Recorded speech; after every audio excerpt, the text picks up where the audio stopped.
Disabilities Issues and Updates on BCTV is supported by the Berks County Center for Independent Living, Abilities in Motion. Hello and welcome to Disabilities Issues and Updates. My name is Terrisa Faulkner and I am your host today. Our office is located at 210 North 5th Street, Reading, PA. The zip code is 19601. If you have questions or concerns, or if you would like to give information about what shows you would like to see in the future on our BCTV, please call me at 610-376-0010. My direct extension is 108. Today's guest is Julia Blackwell. She is a PA Client Assistance Program, which is located at 1515 Market Street in Philadelphia, PA. And our topic today is the Client Assistance Program, or short-term CAP. Julia, welcome to our program. It's so nice to have you, and you had safe travel this morning, and we're so glad that you did. Let's get started with our program. What is the Client Assistance Program, or CAP? Well, good morning, everyone, and thank you so much for having me, Terrisa. It's a pleasure to be here in Reading, Pennsylvania. I'm a local girl. I'm originally from Schuylkill County, which is just a short drive away from here. I'm here to talk about Client Assistance Program, where I'm an advocate, a disability advocate. Okay. So CAP for short. So there's many pieces of legislation regarding disabilities, and I'm sure you know that, I'm sure viewers know that. The main piece of legislation I'm here to talk about today is the Rehabilitation Act of 1973. Okay. So in 1973, Congress passed the Rehabilitation Act, which incorporated many new programs for persons with disabilities to go back to work, or to work from the very start. Okay. So within that program, vocational rehabilitation was created. There's a local office here in Pennsylvania, or here in Reading, Pennsylvania, OVR. It's the Office of Vocational Rehabilitation. There's 21 offices across the state. So that's what the Rehabilitation Act created. So OVR is our statewide agency here in the Commonwealth that provides vocational rehabilitation services to persons with disabilities. So when Congress was writing this law, the Rehabilitation Act of 1973, they realized that consumers of vocational rehabilitation would need a little bit of help. Okay. So they created the Client Assistance Program for people, for information, for advice, for advocacy, for people to get from start to finish through their vocational rehabilitation process. So that's where we come in. So there's a CAP in every state. In Pennsylvania, we are located in Philadelphia. We have one office, but we cover all 67 counties. Who's eligible for the Client Assistance Program, or CAP? Well, anyone who needs our services. Anyone who is trying to obtain services from OVR, anyone who is already receiving services from OVR, or anyone that would just like information about what programs are available to them, anyone that would like advice about how to navigate the OVR process can reach out to us. How is CAP administrated in Pennsylvania? Well, CAP is administrated by the Center for Disability Law and Policy in Pennsylvania. That's who we are housed under, and that's who administers us in Pennsylvania. It varies across the country, but the main point is if you have a vocational rehabilitation program in your state, you will also have a CAP. Okay. What are vocational rehabilitation services? So VR services are a little bit complicated to understand. So VR services are services that can help persons with disabilities prepare for, secure, gain, regain employment. So VR services are really to help people with barriers to employment break down those barriers and advance from those barriers into gainful employment. So for example, someone needs transportation to work. Okay. This person's in a wheelchair. They're unable to drive a regular vehicle. So they would go to OVR and say, this is my barrier to employment. I need a modified vehicle to get to work. Okay.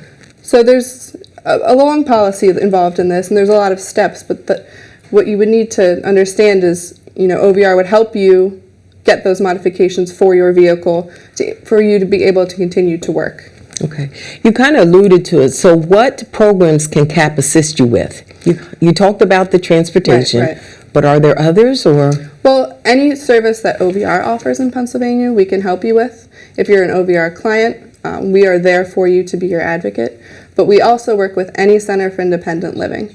Okay. So any concern that you have with the Center for Independent Living, any concern you have with OVR, we can help you with. But we also do information and referrals. Okay. So if we can't help you with your specific situation, we can certainly find someone that can help you out. Okay.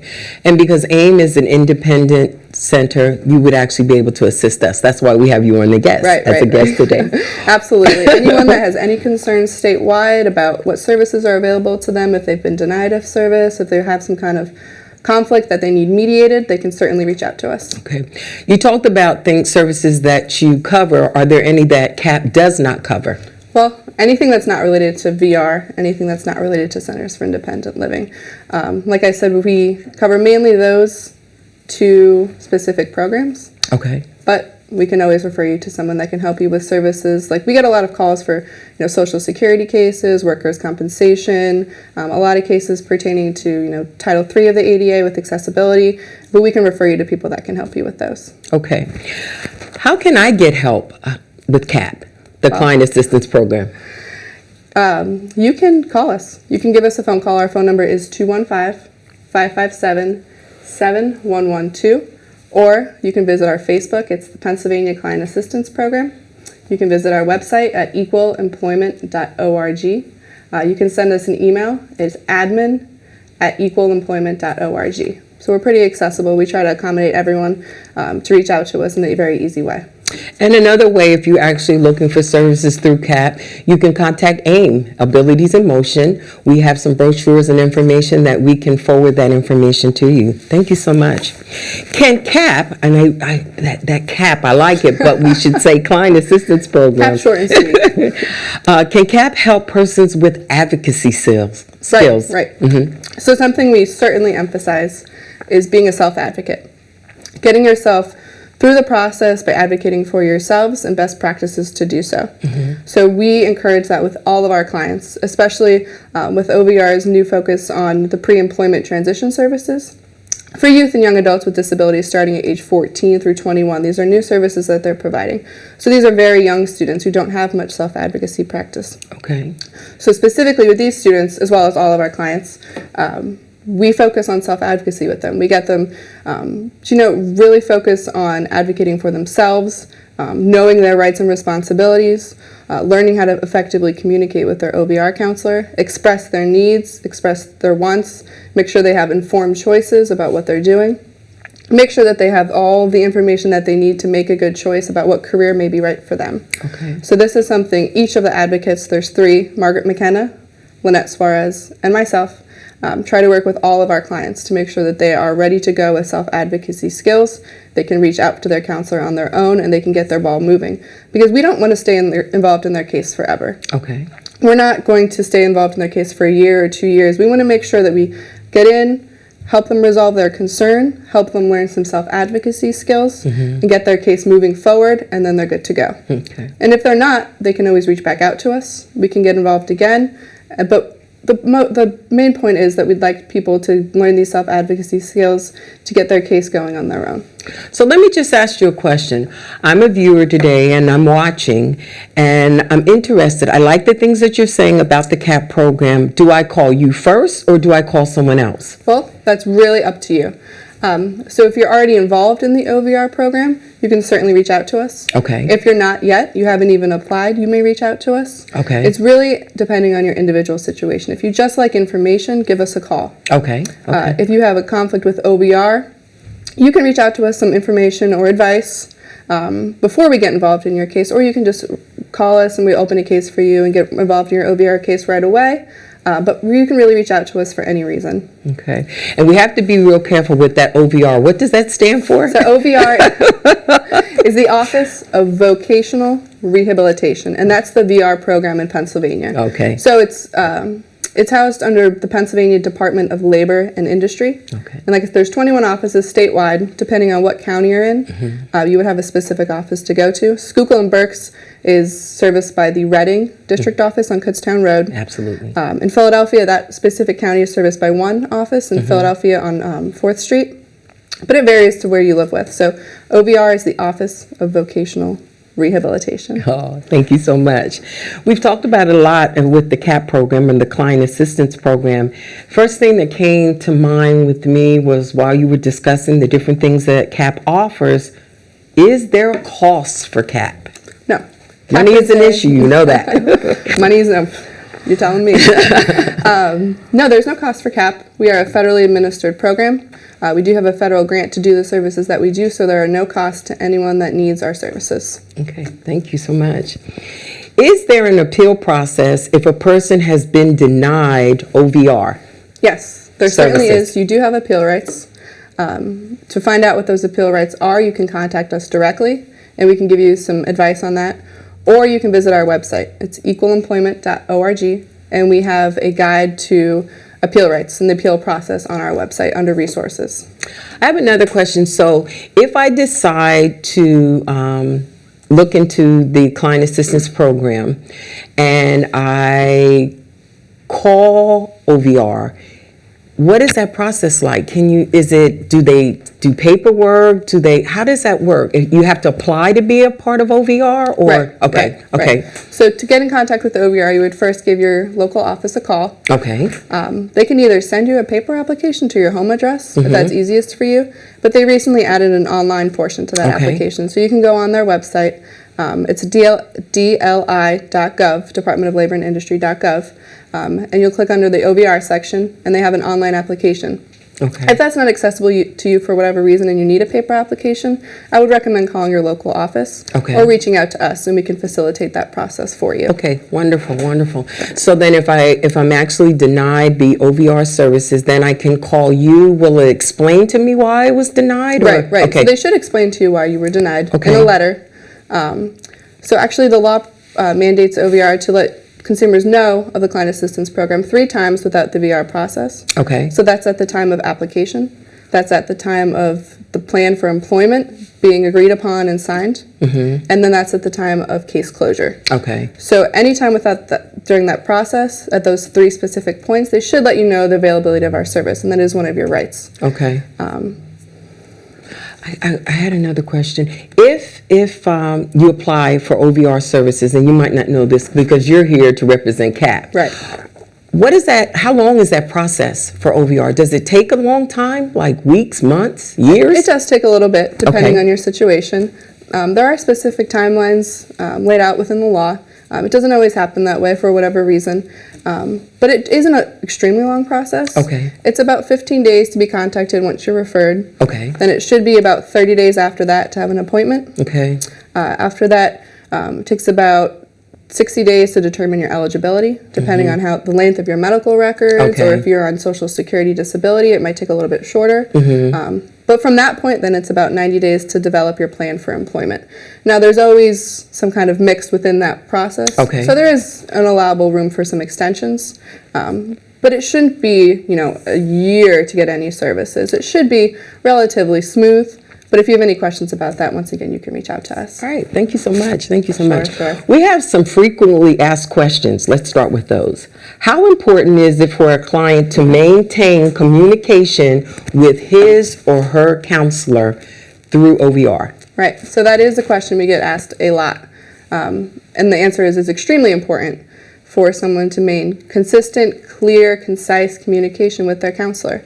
And it's important to start that from the very first meeting. Make sure that there's clear expectations about the most effective way for you to communicate with OVR. Okay. So if you have a hearing impairment, or a visual impairment, make sure you let them know up front that you're going to need a different way to communicate. Okay. Make sure you establish solid communication. So we would always recommend making sure that you send frequent emails, just checking in, making sure that you're clear about the services that are going to be provided to you. Make sure you schedule some time to talk on the phone, because OVR counselors are very busy. They all have tons of cases. They have a lot of responsibility with the new pre-employment transition services. They're in schools, they're all over. So they have a lot of clients. So it's important to understand that you need some clear, solid, strong communication from the very start. And that'll make your process go much smoother. I just have a question. Does And I'm sure it does, but we need to ask the question. So if you have a different way of communicating, they can assist you with that, no matter Right. what. No matter Right. what that communication issue is, they can help you with that. Right. Well, they're an organization that's specifically designed to help people with disabilities. Okay. So their accessibility shouldn't be an issue. Most offices have a rehabilitation counselor for the deaf. Okay. That is fluent in ASL, American Sign Language, that can Okay. communicate that way. You can request OVR documents in Braille. Oh. Or in PDF format, so you can read them on your computer with the assistive technology that you use. Okay. They should have interpreters available, or an interpreter service available. In language, for language yeah, barriers. if you speak Okay. a different language, but some counselors do speak Spanish. Okay, Especially okay. in the Reading area, I believe there are a couple. Yes. So they should be accessible. If they're not, I would give us a call and we could help you assist with that. All right, thank you so much. Sure. What are some of the best ways for clients to maintain contact with their counselor? Well, You alluded on I it, but did. let's reiterate. So the best way to maintain contact with your counselor is just develop a routine. Okay. So you want to make sure that your counselor knows that, maybe you prefer to talk on email. So maybe once a month, check in with your counselor, say, are everything in line with my services? Is everything approved? What are my next steps? Did I submit all of the forms I need to submit? Make sure you're on the same page. If email is not your preferred method of communication, I would set up a phone routine and say, are you available, on Monday of this month, every month? And we can talk for about 10 minutes just to make sure we're on the same page. Okay. So whatever method is best for you is really the best method that you should go with. But make sure, make sure your counselor communication is knows. key. It is very key. Communication is the key. Okay, thank you. How does a client with serious visual impairment or blindness issues receive services when their primary disability is not related to their vision, physical, mental health, etc.? Right. So OVR, think of it as an umbrella. So within OVR, there are two bureaus. So you have the Bureau of Vocational Rehabilitation Services, and then you have the Bureau of Blindness and Visual Services. So if someone has a visual impairment or blindness and no other disabilities, they would be served by BBVS, Bureau of Blindness and Visual Services. Okay. If they have a combination of disabilities, blindness being the main impairment, it would be BBVS as well. But that's a discussion you can have with your counselor and the client about which bureau you think would be best to serve you. So you would decide which is the disability that provides the most significant barrier to employment. Okay. And if that would be your mental health and blindness is kind of secondary to your barriers to employment, you could be served by BVRS, it's a Okay. mouthful, Bureau of Vocational Rehabilitation Services would then serve you, but gets a little bit sticky. Okay. So you want to make sure that you're upfront with your counselor about what bureau you think would be best to serve you based on your blindness or otherwise. So again, communication is key, Right. and being upfront about everything is very Right. key. Absolutely. And you're actually receiving good services. Does a client need to be working before he or she receives any physical, mental restoration and or assistive technology? Well, no. So you don't need to be working to receive these services. There's nothing in the law that lays that out specifically. So you can receive these services before you actually have a job, which is usually the case. So you want to eliminate these barriers before you jump into employment. So assistive technology is something you should be familiar with before you go to your employer. If not, it doesn't always happen. But assistive technology devices can be provided if you're not working, Thanks. as long as you have a goal to be Wonderful. working. Right. Let's just put a plug out there again for the Client Assistance Program. Can you actually, we know your name is Julia Blackwell. Right. Where again is the office located, and what is the phone number, email, etc.? So the Pennsylvania Client Assistance Program is located at 1515 Market Street in Philadelphia, Suite 1300. Our phone number is 215-557-7112. Our website is equalemployment.org, and the best way to reach us is email, if it's best for you. It's admin@equalemployment.org. Thank you. Thank you so much. I do have a question. If a person is looking into the Client Assistance Program, and in the midst of the program, say they've actually applied for OVR services, and because of the process, putting in the application, those kind of things, they get frustrated. Can they contact you then? Absolutely. We would definitely encourage that. And that's something we speak about when we do outreach. So another thing that the law requires us to do is outreach to populations, and that's to make people aware of our services. So we want to outreach to all across Pennsylvania, all different disability groups, but what we try to specifically target in that outreach are groups that we've identified as unserved or underserved populations. So people that traditionally aren't serviced by OVR for whatever reason, we try to reach out to them as well. We try to reach out to people on the autism spectrum, spina bifida, maybe Spanish-speaking populations are traditionally underserved, so that's what we try to target. And we would encourage those people, if they're frustrated within the middle of their OVR case, to reach out to us as well. Julia, you have actually given us a lot of information. Can you actually tell us, we don't have much time, Right. finally, the client's rights and responsibilities? If you can summarize it a Sure. little bit. If you can't, always know that you can contact Abilities in Motion, or we can actually refer them directly to you. Right. So that is Rights a and long list. Yes, yes, yes. So you're right. You should be given the information about the Client Assistance Program is definitely a right of yours. Your right to apply or reapply at any time for OVR services.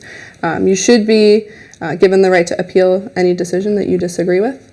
You have the right to access your plan for employment. You have the right to amend that plan at any time.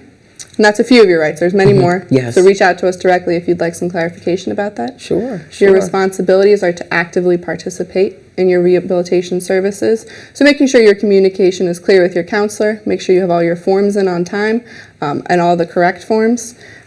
Keep all of your appointments with your OVR counselor. Make sure that you have a copy of your plan and notify your counselor of any changes that may be occurring in your life. Thank you. Wonderful. Again, you've given a long list of rights and responsibilities, and you've also shared a lot of information, and we so appreciate it. To our viewers, you don't have to be concerned. If you have any further questions, concerns, or want additional information, you can contact me at Abilities in Motion, 610-376-0010. We have information that we can refer directly to CAP, or we can, because we also are information and referral.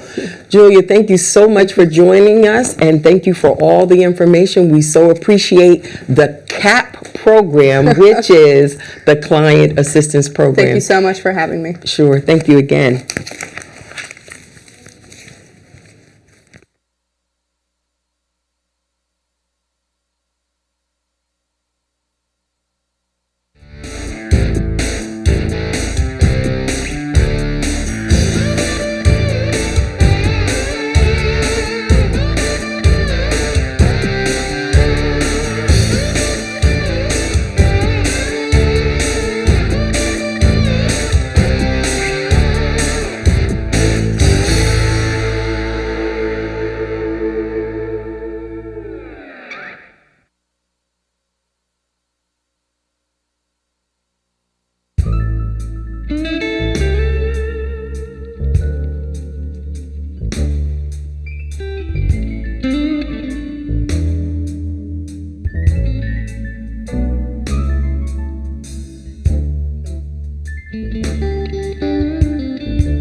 Disabilities Issues and Updates on BCTV is supported by the Berks County Center for Independent Living, Abilities in Motion.